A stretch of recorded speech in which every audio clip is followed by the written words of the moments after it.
What is up? Welcome to the NBA Rundown, brought to you courtesy of Run Pure Sports and Run Pure Bets. I'm your host today, joined by AP. And AP, I can't wait to talk to you about this slate. So I've done the projections. I put the trends in the playbook. Tyler's going to get the props up later. But I'm having an issue with some of my numbers here because, you've been watching them. You must be loving the last 2 weeks, right? Overs have been on fire. And not only have they been hitting, they've been hitting at a ridiculous rate. Last night, I had the under in the Milwaukee-Memphis game, right? You would think if you told me beforehand, oh, Memphis is going to win by 30, I would say this game's going to go under for sure. Yep. And it was just amazing. I thought it was a misprint in the box score. They had like 50 points or something with 6 minutes to go or 5 minutes to go in the third. It was just amazing how high-paced this game is going. And so I'm kind of stuck, and we talk about this in modeling, and I run a really fairly simple model, AP. When I tinker with it, I tinker with the weights, and so I don't want to overdo things, but I feel like for these totals, I should be adding a little more to maybe the last 5 or the last 10 games because I'm getting a lot of unders, but seeing what I'm seeing, I don't want to play that. So what is your thoughts on this recent scoring explosion in the NBA before we get down on these games? Because I'll tell you what, I don't want to overreact, but it's really hard to place an under bet right now. Yeah, I mean, it's kind of that point in the season where we're not seeing a lot of defense. Pace has been incredible. You have it's almost like the opposite of last year, with the fouls that they were calling relative to not calling them this year. One like surprising thing that I feel like I've seen a ton of this season spread is a lot of travels. Like I think I've seen more travels called this season than any other season. And a lot of it, they made an emphasis on that. Yeah, a lot of it is and that carrying is the other one. Is carrying. They're trying to get him on. That messed up Jordan Poole. Yeah, and it's like that quick, when they're attacking that front leg and they're trying to get around them, that quick little move like that. Yeah, man, if they pick up their pivot foot, man, they're calling it instantly. It's crazy, but that hasn't had an impact on these totals. And look, tonight we have it too. We got like 237 Kings and Pistons. We got a 240, 241. We got 238 in the late game. So, we got some big totals tonight on this slate. Should be a fun one. Yeah, and because the totals, the books have had to because they're getting murder on these overs. So they just jack these totals up, and it's just frustrating me because when I'm running the projections, it's telling me to take a bunch of unders. So, a lot of times Tyler and I do this off the air, but you and I can kind of talk through them live because I haven't assigned any tags yet because I figure, hey, I want to talk about this stuff. So we'll kind of show you some of this stuff we do when we're dealing with something like this. And I think this is really fun.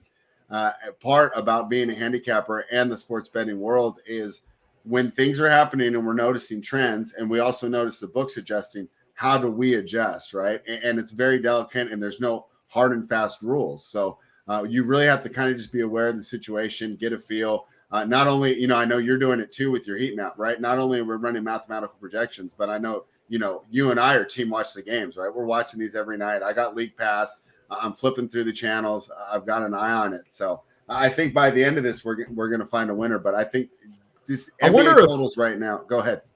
Yeah, I wonder if injuries have something to do with it too. Like the Hawks, for example, obviously they have many key guys out, and tonight's going to be the same thing. And it's such a hit defensively because opposing teams, they know who to attack. They absolutely know who to attack. So I think that has something to do with it as well. But it is crazy, and I don't see it slowing down at all, to be honest. So, and we just got, man, this league is filled with good shooters. Tyler Hero last night, how many 3-pointers did he have? 10 plus?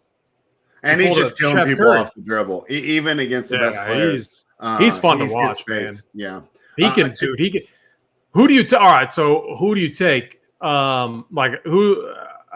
Who's playing better is a bad question because we know who's playing better, but Jordan Poole versus Tyler Hero, aren't their games seem very similar in my opinion. Going into this season, I would have said Poole, but after what I've seen so far right now, it's Hero far and away. Poole had a lot going on. The travel messed with them, and we still don't know, the long-term effects of that that video coming out because it seems to have negatively affected the Oh, Warriors. neither. Come on, your boy, right side Clyde. Like, dude, these guys are balling. Like, the one thing about Jordan Poole, he can carry like a team of scrubs. We've seen him do it multiple times. Doesn't mean they're going to win. And then Tyler Hero, I don't know if he could do that. I think he needs one other piece, like a Jimmy Butler on the court, just because if all the attention's on him, I think he would struggle more. But, man, he looked so good yesterday. Looked incredible. And to your point earlier about the injuries affecting the defense, and we the people is going to hate this that we're breaking in defense, but one of my favorite pods is the dunker spot, right? And it has Nekias Duncan and Steve Jones. Nekias Duncan is huge on breaking down plays and just the video analysis. And Steve Jones actually played for the Grizzlies. He was on that 2014 Grizzlies team, and then he became a video editor. I'm pretty sure in the same organization, right? So both these guys are real sharp, especially when it comes to defensive rotations. And Steve Jones talks about it. Team defense, especially the way they're playing now, it's almost like playing offensive line where you need to know each other's tendencies. I need to know how far this guy's going to come, when he comes back. And when you throw 5 guys out there, even if they're trying to play the same scheme, if they haven't practiced with each other, it just doesn't work out. So that could be something to these higher totals as well. And you talked about all these injuries in the Hawks game, and that's the first one on the slate here. The Hawks are +3 on the Hornets. I couldn't believe the line when I first saw it here, AP, but my projections like the Hornets as well here. I was really surprised, and that's why it's great to do the numbers and just not go off the top, because even though I'm flipping through the channels and I got 2 TVs on, you can't watch everything. You can't be an expert on every single team in the NBA. Are you surprised that the Hawks are underdogs here to the Hornets? This line pretty much says these are even teams. I know that DeJounte Murray's out. John Collins is out. But still, I mean, are you surprised that the Atlanta Hawks, who are much better than the Hornets, are underdogs here? What are your thoughts? No, I'm not surprised at all. I mean, look, when you let the Orlando Magic score 50 points in one quarter, something's wrong. Something's wrong with your defense spread.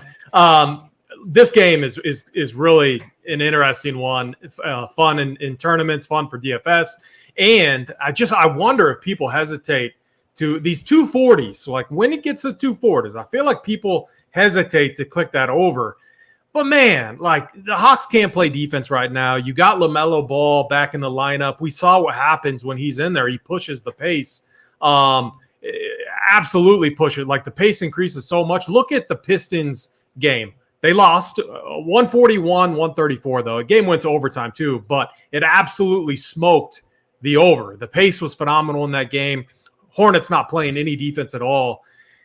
My one concern, we need Trae Young. He needs to get aggressive again. One thing that was interesting, just thinking back to the last game that they played, it was more of an emotional Trae Young than we've seen in quite some time. Like he was getting after his guys, like if they were missing kind of assignments and stuff, or messing up a play. You saw Trae Young on the court be a lot more vocal. I wonder when he's going to get aggressive with the shot, though, because you think DeJounte Murray out.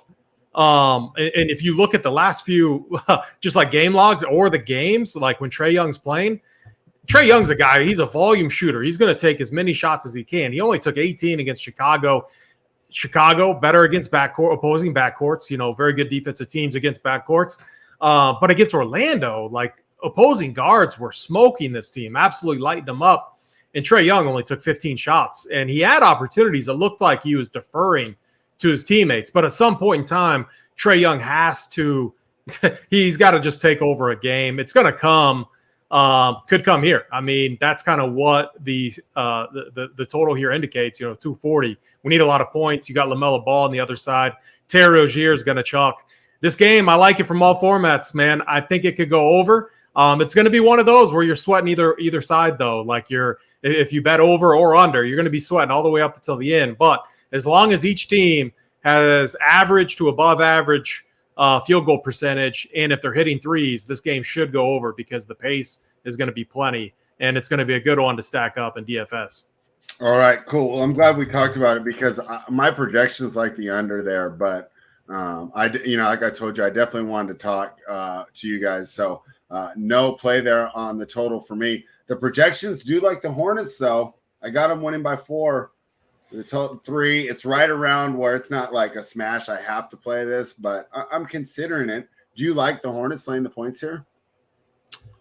I mean, they could get Gordon Hayward back, so that's going to be a bump. This is a team that has lost a ton of games, only one win. Came at home against the Wizards. It was a good win. They have to win this game. Like, what a disappointment if you don't. Like, the Hawks are without so many key pieces here. John Collins, Clint Capella, DeJounte Murray, and the Hornets are getting back pieces, which is going to help the likes of Terry Rozier, Kelly Oubre, with Gordon Hayward back, LaMelo Ball back. They have to win this game. I do like the Hornets side. I think 3 is fine, but I also like the over here. Okay, so you like the Hornets and the over. Let's talk about my favorite Kings team, the Sacramento Kings. Are laying 5.5 in Detroit. Oh, AP, I love this team, and we got it wrong the other night, right? We thought they'd be tired after that loss to Philadelphia. They go into Toronto. What a great showing. And so you got to really like this Kings team, the heart they're showing, their ability to defend. And then, of course, they do have one of the best offenses in the NBA. And they've always said that about the Kings, with this Fox and Sabonis combo. All they need is the defense to be around average, and this team's going to make the playoffs. They've been able to do it so far under the coaching of Mike Brown. But my projections like the Pistons. But you know what, AP? I've had to swear off these plus 4.5s and these plus 5.5s because you'll be within the number the whole game, and then they'll foul you right out of it in the last minute. So my projections like the Pistons, but I'm on a temporary hiatus from taking plus 5.5. Total's 237. What are your thoughts? Yeah, so I like the Pistons here. When you look at what the Kings have done on this road trip, I mean, road trips, that is the one thing this season. If you go and look at all these teams, whenever they're on a West Coast, East Coast trip or East Coast, West Coast trip, it is tough. I think any of those teams, as long as they're getting a couple wins, they're going to be satisfied. And when you look at the Kings, they got wins over the Raptors, a really, really good win last game, 124. 123. They have a win over the Cavs, 106-95, and losses to the Bucks, Knicks, and Philly.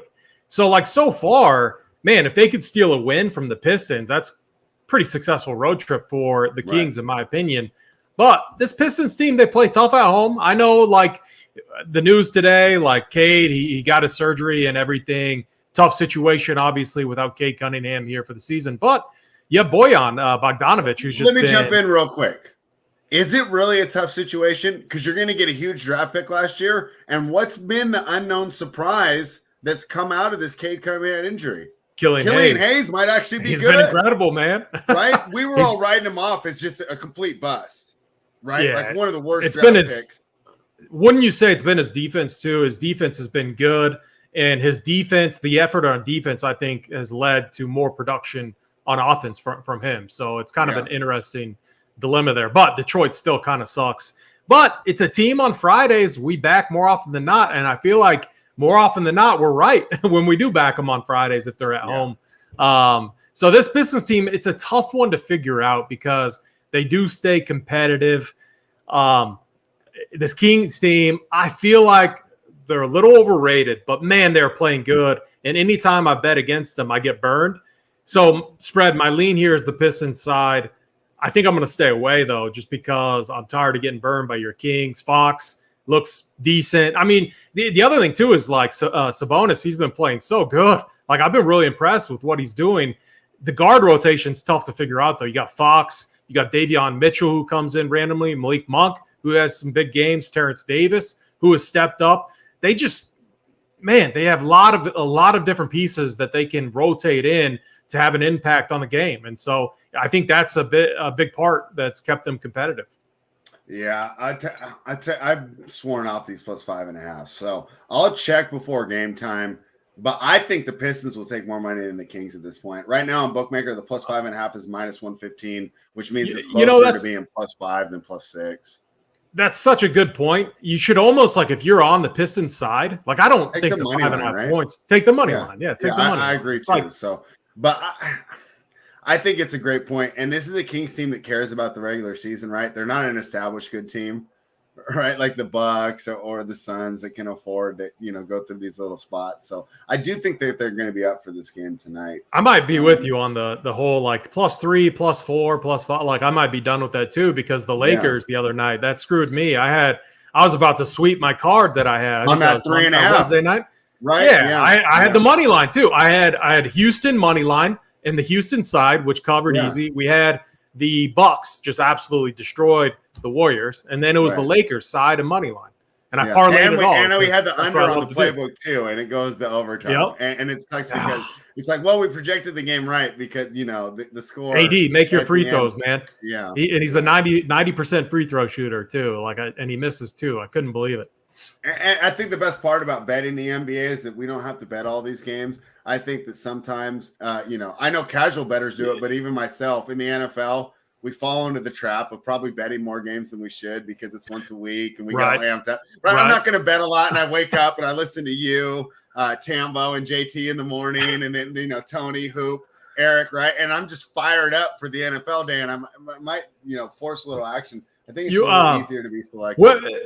Speaking, thinking back to that Lakers game, wouldn't you? I said this on a different show, but wouldn't you say? So here's what I thought and why I backed the Lakers there. Like, who's the better team? The Celtics, obviously. Right. They're a lot better, but they were without a few key pieces. I thought it was a very important game for the Lakers to win. I thought they were going to bring their A game, which they did.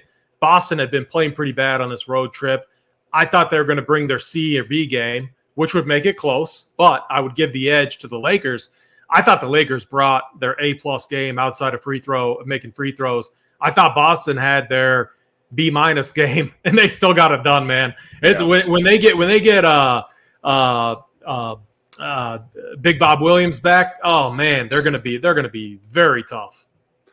And that's what's kind of hard about doing this, and why mental toughness is just as important as be able to sort through these projections and go through the information, because sometimes you can get a game right and it doesn't cash. And I felt you did have. We were actually messaging about that. I said, hey, what's the idea here?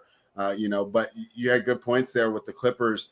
The Celtics had played the Clippers night before. They had that tough loss to the Lakers where they just mailing it in and ready to get home. Not to mention the Lakers, boy. I mean, they're really teetering on the edge of irrelevance here. They're going to have to put something together soon. We got a glimpse too. It's a good point. We got a glimpse of this Clippers team, a team we're all very high on to start the season. Yeah. Mm-hmm. I still think that they need more chemistry. They can't just think that they're going to walk into the playoffs and be a contending team. It's not going to work like that when you have teams like the Pelicans that are playing incredible in the West. If the Warriors get healthy again, the Suns. So, I mean, they need Kawhi Leonard, Paul George. They need more reps out there. They can't just. And what happens, I don't think it's almost like the Lakers. I don't think that the point guards are fitting now. I know that Reggie Jackson had that great run with the team, but because Kawhi and Paul, if everything goes well, are going to be handling a majority of the ball handling duties in crunch time, I'd rather have a more defensive-oriented point guard, because what's the point of having John Wall out there if he's not handling the ball, because he doesn't really do a lot of other things. So, but this team is so deep, they can actually just run five, just have neither of those guys on the floor, and they can run someone else, two shooting guards, because the ball handling is not going to be an issue. So we're kind of bouncing around here, but the Orlando Magic are plus 12.5, but they're talking about the Celtics team that we were just talking about. But the Celtics are back home, and Robert Williams, our guy Robert, he's a Robert expert. He says, is Robert Williams supposed to be back tonight? I've read that he is, right? So I'm checking Basketball Monster. I think he's supposed to be back in. Hey, are you seeing the same thing there? Yeah, he's probable. Yep. Al Horford is in too. Is he in for sure? Because he's questionable on Basketball Monster for me right now. And Marcus he's playing. He's active. Is questionable. Okay, cool. So we know that about Al Horford. That's been huge, because one of the things that Boston had a problem with, I don't think it was a surprise that two of those bad games were when Al Horford missed. On the other side, Jonathan Isaac still out, Gary Harris out, Wendell Carter out, Jalen Suggs out. Boy, the Magic just can't stay healthy. That's they're a rough team when it comes to injuries. They're catching 12.5 here. Let me pull up the projections. I don't think they definitely don't need Gary Harris. Yeah. Jalen Suggs is a hit too. Wendell Carter Jr. for sure. Chumo Kiki, nah, they don't they're fine without him. Isaac, I mean, we haven't seen him in for a long time, but look at what they've been doing, man. They've strung together 4 wins in a row over the Clippers, Raptors twice, which is really impressive, and the Hawks. So, I mean, this Orlando Magic team on the heels of Bull and his incredible play is pretty interesting tonight, Spread.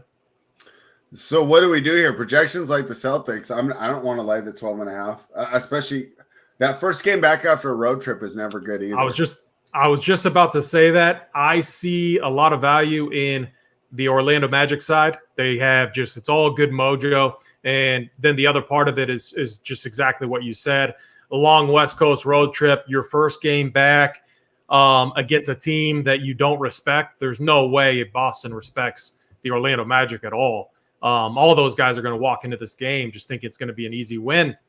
Orlando's been playing tough, man. They got length, they got size, and if they're hitting shots and if Bull is doing what he does, I think they keep this one close. I like the Orlando side in this one.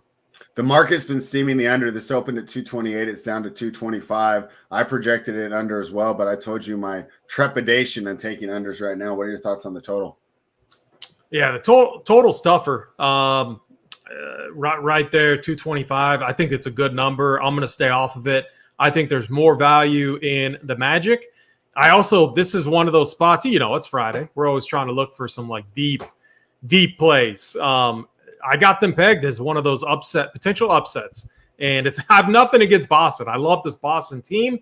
It's more of a situational type of factor. Orlando Magic, they have a ton of momentum. Boston, they did put an exclamation point on their road trip with the win over the Lakers, and Jason Tatum looked incredible. But he was playing against LeBron. He was playing against AD. We knew we were going to see Tatum kind of show up for that one. Playing against the Orlando Magic, though, I don't know. It seems like a spot where they could I could see. Here's how I see it playing out. I think Orlando comes out hot. I think they get a big lead, and I think Boston's fighting back, and I think they probably maybe steal the win in the fourth. But I think it's a close game, so I do like the 12 points with Orlando. All right, you're saying taking the points with Orlando. Let's talk a game that's a lot closer. The Brooklyn Nets -1 in Toronto taking on the Raptors.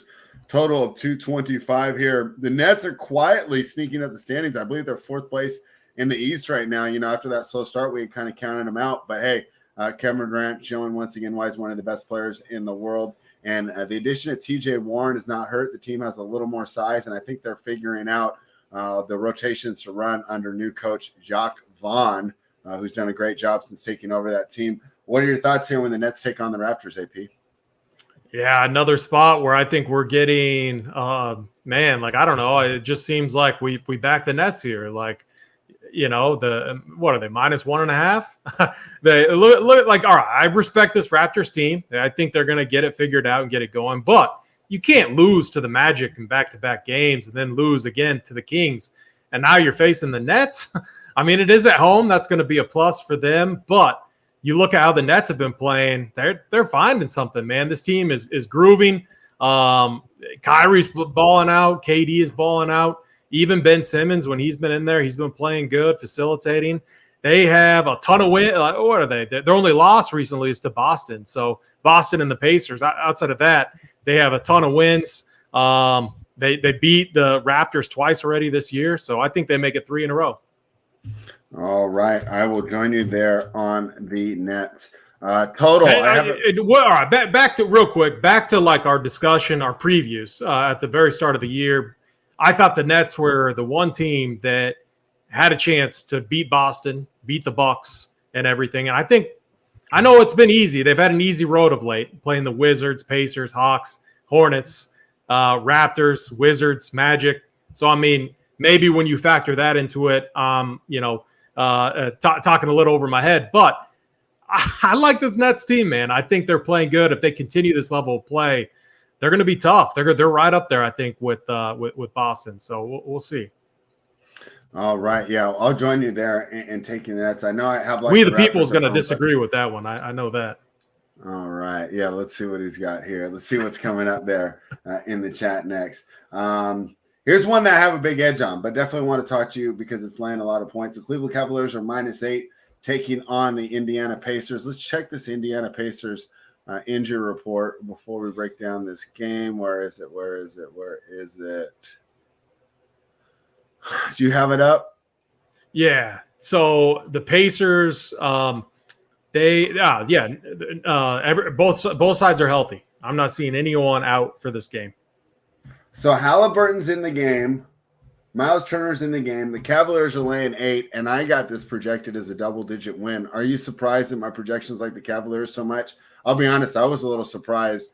I thought before I ran the numbers and I just looked at the line, I thought it was going to be telling me to take the Pacers. What are your thoughts? No, I like Cleveland here, and man, I wish the Pacers do have some good wins of late. Obviously just recently against the Dubs. But man, when this Cleveland team is healthy, Garland, Mitchell playing good, and then you got the Towers, that's Mobley and Allen, it's going to make it really difficult for this Pacers team to get buckets inside. So they're going to have to hit outside shots if they want to stay in this game, and I'm just not seeing it. It would take monster games from Buddy Hield. Mathurin would have to play good off the bench, and Halliburton would have to hit his threes. We've seen him be a streaky scorer too, and he's been hot of late. I think he's due for like cooling off. I mean, he was 6 of 10 from deep against the Wizards, 5 for 7 against the Nets, and then 4 for I'm looking at it wrong. 7 for 8 against the Nets, 5 of 10 against the Warriors, but right in between there against Miami, 0 for 6. So he is a streaky three-point shooter. I feel like he has an off night here. I feel like the Cavs get a big win. All right. So I got that one put in. Another one I want to talk to you. I was like happy now, right? This is so funny. Earlier in the year, I wanted all my projections to be over. Then I wanted to be under. Now I feel like I'm just like rooting for them to go over when I'm inputting and seeing what it's spitting out. This game is said to go over here. I got it at 225. The total is 222.5. I've been waiting to bet an over here. What do you think? Pacers, Cavaliers, or do you think this pace will be too slow? Should I stay away? Man, the pace will be fine. It feels trappy to me because I'm looking at 222, 223, licking my chops, but I don't know, man. The Cavaliers are one team that can make it really tough, especially in the paint. And when you take that away, you're really relying on the 3-point shot. And we know this Pacers team can be streaky outside of Buddy Hield, throwing up shots from deep. So I think it would take a very efficient game for them, I think. So I'm off the total here. Okay, we'll stay away from the total there. Also, both teams are trending to the under as of late. Under Indiana, 5 of the last 7 games. Under for Cleveland in 9 of their last 10 games. So, all right, cool. But that's why we're talking through it. This is kind of the stuff Tyler will do and I will do off the air. He had a lot going on today, so it's just me and AP. But this is, kind of some things that we think about. We don't just solely rely on projections. We kind of just use them as a roadmap or a guide to get to our final plays. Let's talk spreads. Sometimes like my bet, my best streaks in betting. Like I just when I look at the line, trust the gut and make a play. Because I know we watch all these teams each and every night. You have an idea of what the pace is going to be, rotations, everything. Sometimes that you look at it and you're like, oh man, like this game. Like I look at it and I'm like 222. That's a trappy total. I could see if it goes over, I see it just going over or getting there. Outside of that, man, I could see many different ways where this game finishes under just because of how good Cleveland is defensively, especially in the paint. So just a tough spot. All right. Talk about a tough spot. The Philadelphia 76ers are laying 10 against the tough spot Warriors. This team was so dependent on Steph Curry. It's so funny. I always laugh, I do like the Warriors and, great front office and all that. But this idea of strength in numbers, it's like, no, strengthen Steph. I mean, the team's their winning percentage without Steph is so low. And when they sit everybody, I like taking the little idea of the baby Warriors, at least to cover spreads, not to win outright. I don't think I'm going to do it here tonight. This seems just like a great matchup for the 76ers.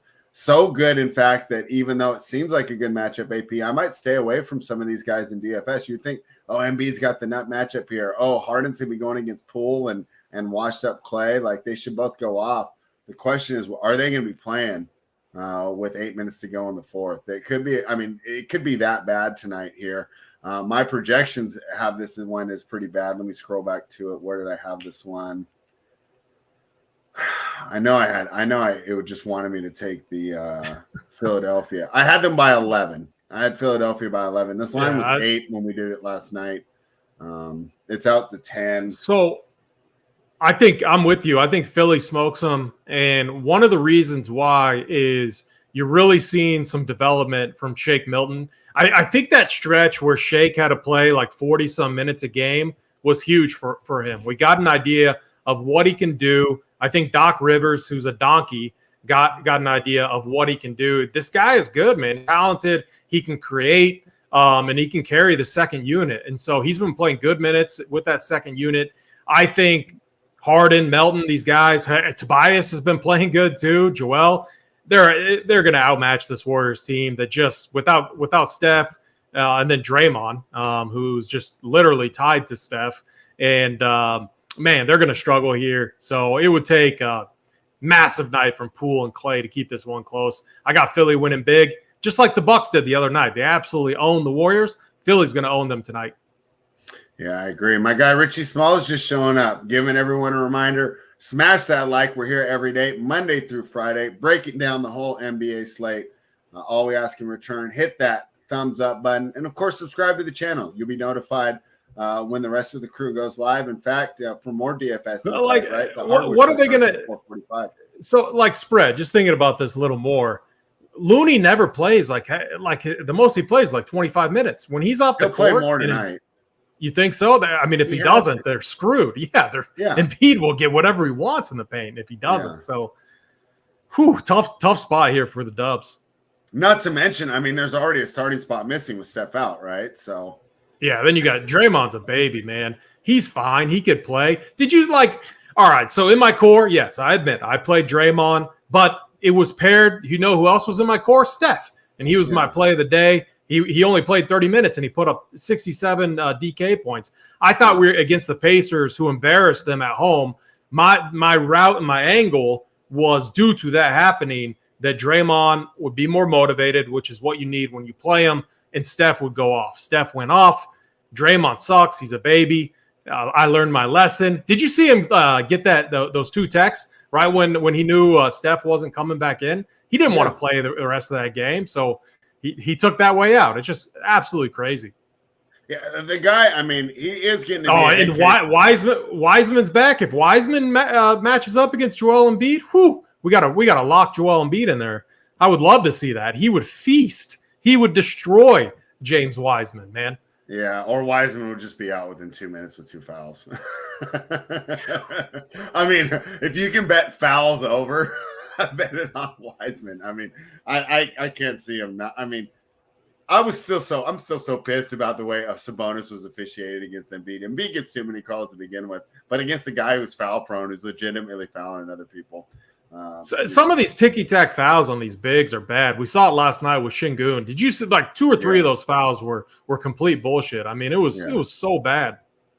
Yeah, I don't get that. I understand they do want to reward the offensive player for establishing position, but yeah, I agree with you there. A little bit too much. Let's talk about the Minnesota Timberwolves, who are +2 in OKC, taking on the Thunder. Interesting spot here. Of course, we got to pull up the injury report. I was reading some stuff. Hey, spread real quick. One question, just not like trying. We are bouncing all over. That's probably my fault. But no, it's fine. When you look at Philly versus Warriors, and this just kind of laying 10 points is a lot, but when you're very confident on a spot, I don't mind it in the NBA because we've seen how these games can get out of hand. But man, just looking at it, they can pretty much throw whoever they want on Klay Thompson and Jordan Poole. Like if you're thinking your best defender, PJ Tucker, you could throw him on Poole, you could throw him on Klay. There's going to be, and then DeAnthony Melton, another good defender. There's just going to be so many different ways defensively where they can shut this Warriors team down. So I'm coming very confident in that call of yours. All right. Right side Clyde losing money on the NBA. Join runpuresports.com. Let me scroll up. 30-22 on RPV picks in December so far are looking for our third winning month. Every month we've had a winning record. Just using the projections, Tyler and I review them, and we give the RPB tags to the one we like. 30-22 so far this month. So, Clyde, when you get a chance, head on over to runpuresports.com and start building that bankroll, betting the NBA. Minnesota Timberwolves +2. This one, I almost want – I mean, I think we're going to be quick on it. I don't really want to get involved yet. These are huge Q tags. D'Angelo Russell and Rudy Gobert. I really feel like I need to know before I get involved in this game. What are your thoughts? Yeah, I'm with you too. No, like it's a big slate. There's a lot of spots to bet. No reason in forcing the issue right here with this spot. So I agree with you. We need the news there. DFS wise, you need the news. These bigs have been crushing OKC. You can get a lot of easy putbacks, easy rebounds, easy buckets against OKC in the paint. So if Rudy Gobert plays, he's going to be a good play for fantasy purposes. Are you worried though that he's not 100% if he doesn't? Because it is a sprained ankle. It's not like. Yeah, I mean, I hope he doesn't, because then we go to my boy Naz Reid, who's 4K, who would become a phenomenal play. Oh, okay. Yeah, I mean, I think that there's a chance for value there. I wouldn't be surprised if they sat these guys. AP, I have this one. On the original one, I have it going over, and the market is adjusted. This opened at 231. It's out to 233. I have it at 233. So, all right, we're going to stay away from this game for now. Anything else on this game? No, I like the We the People's Call on SGA. His price tag is nice too, so I think he's definitely in play for fantasy purposes. He's been playing heavy minutes. I mean, I still struggle kind of with the back and forth between him and Giddey. My rule that I always have auto logged into the optimizer, we use SaberSim, is Josh Giddey or Shea. And it's just, my preference. It seems like one of them goes off, and when one does, the other one doesn't. So that's simply why I have that rule set.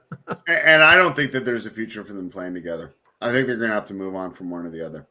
And it really depends. If they want to win now, if they actually start going for it after they get another high draft pick this year, I say you go on with SGA. If you want to keep you build around SGA for sure. Yeah, but you can get a huge return for SGA and then build around Giddey. So, but yeah, I think it's one of those situations where it's going to be. I mean, you try to get Wembanyama, and then you got Wembanyama and what's their other guy? I don't think they're going to get him. It looks like Spurs. Yeah, Wembanyama and Chet Holmgren. The Thin Towers is what someone was calling them. I like that. All right, I like that one. Let's talk about the Chicago Bulls, who are -2.5, taking on the New York Knicks. Total 225.5. My projections like the Knicks here, but I didn't trust them. Can we bet on if a game goes to overtime? It feels like every Knicks game, it just seems like so many of them go to overtime. Like I can count at least 4 or 5 this season alone. It seems like it's crazy. This is one of the cleanest injury reports that we have as well, IP, which should make just doing the DFS of this game a little easier right now. A lot of people are liking the Knicks here. I don't know. I kind of like the Bulls at home, which is why I was like, it's so funny when you do projections and you're rooting for stuff. When you're inputting the number, I'm like, oh, it's telling me to take the Knicks. In my head, when I looked at the number originally, I thought I'd be wanting to take the Bulls. What are your thoughts? Man, I just think the Bulls suck.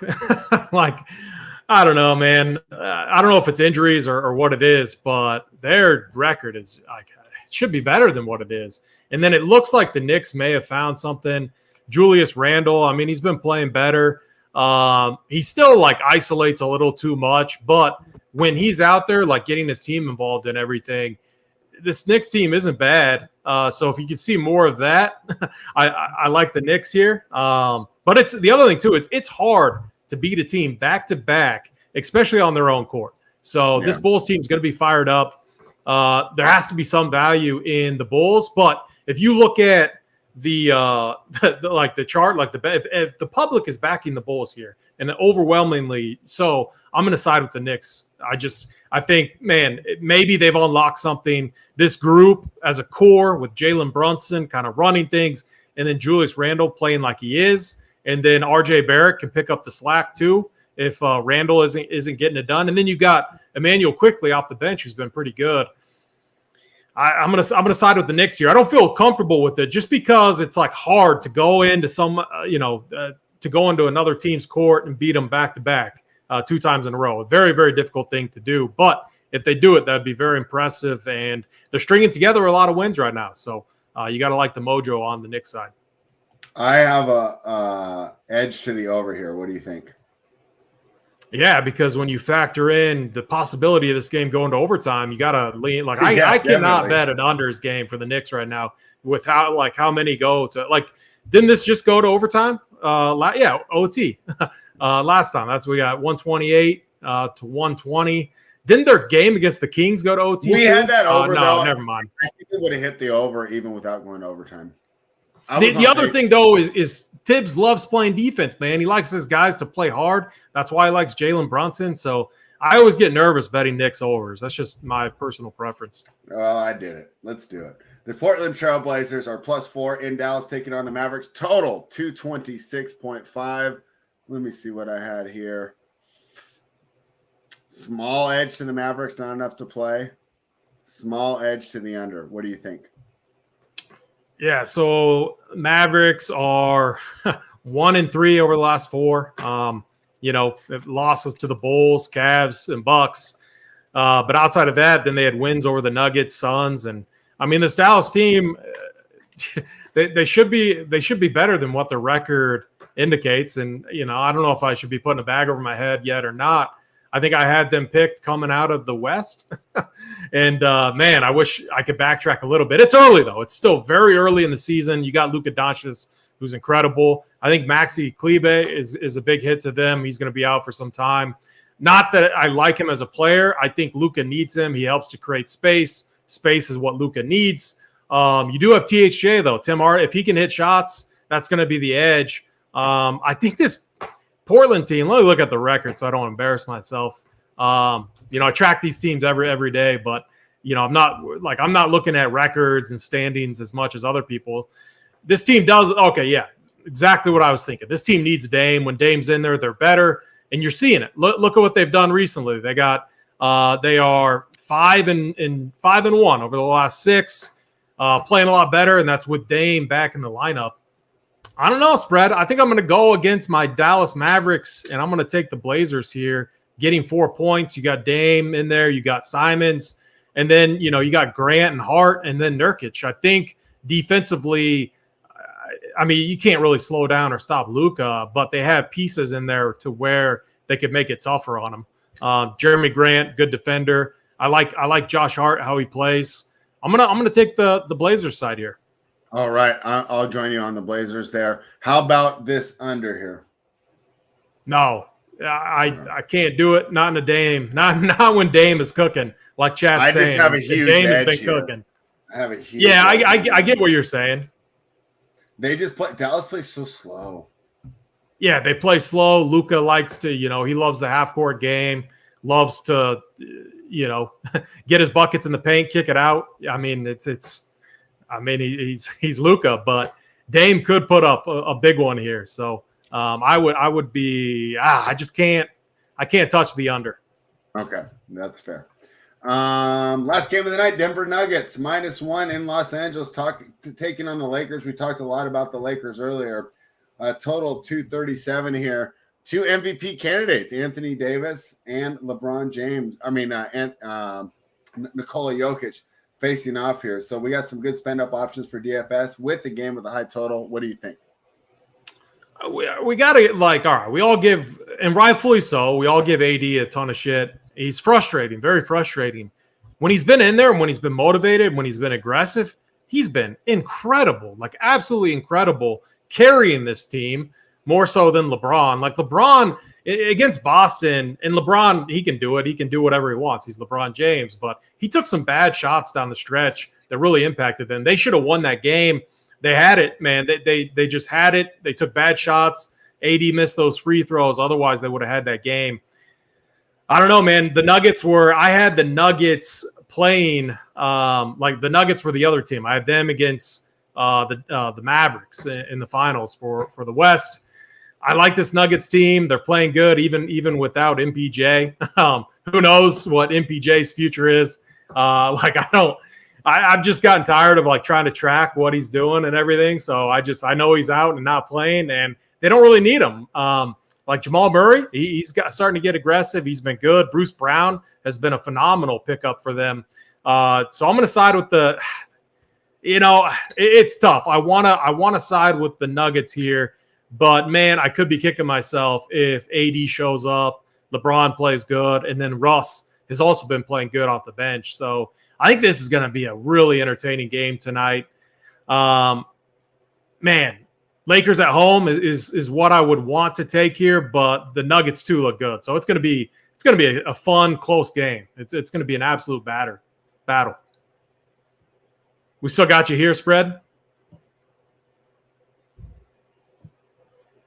It looks like we lost Spread, who is also the producer of the show. So, there we go. We got him back. Yes, sorry. I was going to say, there's no way I could kick you out or stop the stream if we lost you. That would be a problem, Spread.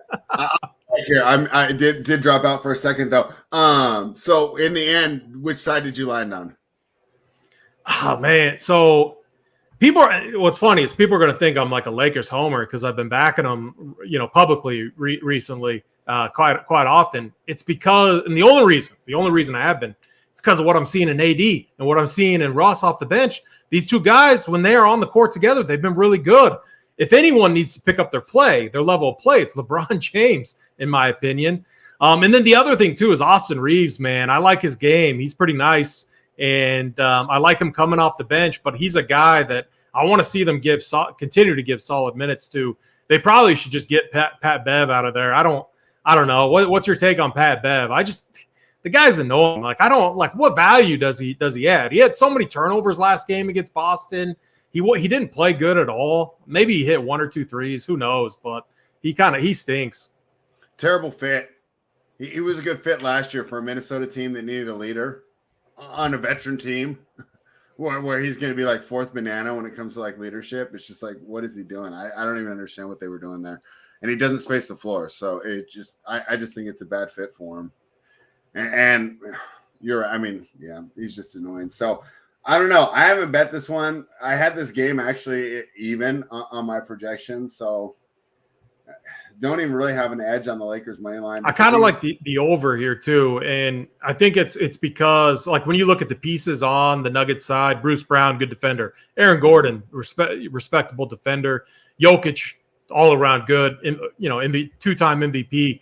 Obviously he can play defense. But when you get to the second units on these teams, you get Bones, you get Ross going at each other. You get DeAndre Jordan, who's just like a walking, corpse out there, doesn't do anything. You're going to see a lot of points, a lot of easy buckets coming from the second unit. So this game should be fast-paced. 237.5, I think, getting over that number should be something that these two teams could do easily tonight. All right, I had a projection to the under, so I'll completely stay away from that total. So there it is, the whole slate. Before we give the best bet, though, who do you think will be the best spend-up tonight? The best spend-up? That's a good question. I don't have them sorted by salary right now, but let me just do a quick look. There's some good options: Embiid, Durant, Jokic, AD, Luka. I mean, the stars are out tonight. I'm gonna say Jokic at 11-9. I just think, gosh, these are the on TV put up a 69 piece the last time against the Lakers in 34 minutes. I think this game's going to be a battle. I think we're going to have to see more like 37 minutes from Jokic. So I think he gets us 70 plus again tonight. All right. Jokic best. And he's not going to be owned. Spread. Like the other night I played him when he put up 80 and we had all the value in the world. He was 3% owned. It was crazy. Like no one's playing Jokic right now. So that's great. I think he's a phenomenal play tonight against this Lakers team. So that's the best spend up. What's your best bet, side total or prop? Yeah, let's go with I like that Orlando Magic. So I'm going to take the Orlando Magic side 12.5. And then, so like, here's how I like to play it. So like let's just say 1 unit is $100. You put 1 unit, $100 on the side plus 12.5. I'm also taking 50 and I'm putting it on the money line.